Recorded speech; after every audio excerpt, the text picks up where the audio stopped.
ఆంధ్రప్రదేశ్‌కి సంబంధించిన భూ హక్కు చట్టం ఐవీఆర్ఎస్ కాల్స్.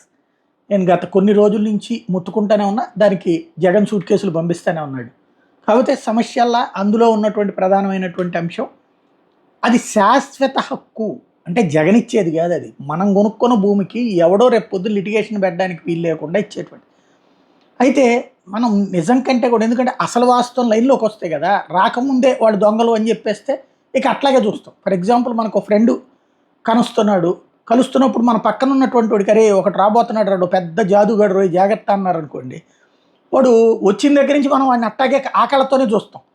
అదే గనక మా ఫ్రెండ్ ఒకడు వస్తున్నాడురా అంటే అవతల మనం మాట్లాడిన తర్వాత అతన్ని గుణగణాలని బట్టి మనం అంచనాకొస్తాం. మన సొంతం. ఇప్పుడు ముందే ఇంకేముంది జగన్ దోచేసుకుంటున్నాడు, జగన్ దోచేసుకుంటున్నాడు. ఎవరిదైనా వ్యక్తిగత ఆస్తులు ఎవడింటికన్నా ఎవడైనా పట్టుకుపోతానికి అసలు ఈ భారతదేశంలో రాజ్యాంగం ప్రకారం ఎవడికైనా సాధ్యమవుతుందా?